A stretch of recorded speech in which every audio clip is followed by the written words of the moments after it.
يا دكتور انا ظهري بيوجعني ومش عارف اعمل ايه. اولا وجع الظهر ده بينزل في الرجل ولا في الظهر بس؟ وجع الظهر اللي ثابت في الظهر بس ده ما بيقلقناش الا في حالات نادره قوي، لكن دايما اللي بيقلقنا وجع الظهر اللي بينزل في الرجل، ماسك العصب بتاع الفخذ من فوق لتحت او في الرجلين، ويا سلام لو العيان عنده سكر او عنده اي مرض تاني يزود التهاب الاعصاب. ايه اشهر اسبابه؟ والله اشهر اسباب الوجع بتاع الظهر بس خشونة في الفقرات، ضعف في العضلات بتاعة الظهر، زحزحة في الفقرات بتاعة الظهر.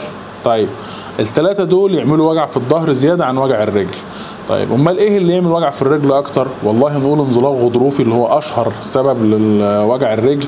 تاني حاجه دي القناه العصبيه سباينال كانال ستينوزس.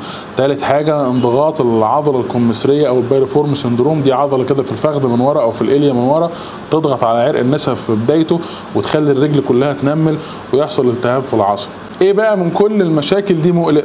والله بصراحة ولا حاجة منهم مقلقة، لان اغلب المشاكل دي ترتاح بالعلاج وبترتاح بالعلاج الطبيعي ومن غير عمليات.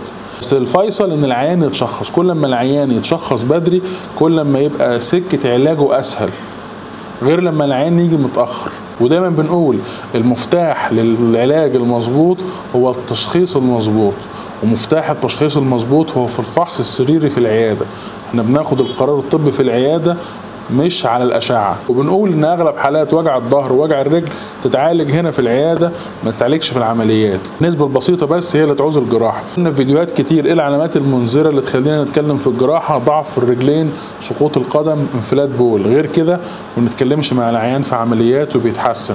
من أحد أهم الحلول اللي بنستخدمها حقن القناة العصبية أو حقن جذور الأعصاب، بتجيب نتائج ممتازة خصوصا للعيانين اللي عندهم مشاكل في الظهر مسمعة في الرجلين ووجع الرجل اكتر من وجع الظهر. الحلول كتيرة لكن بننقي منها اللي يناسب العيان بناء على الحالة بتاعته وعلى التشخيص بتاعه. افتكر دايما انك هتعيش مرة واحدة، حاول تعيشها بصحة وسعادة على قد ما تقدر، وافتكروا دايما ان الامل موجود.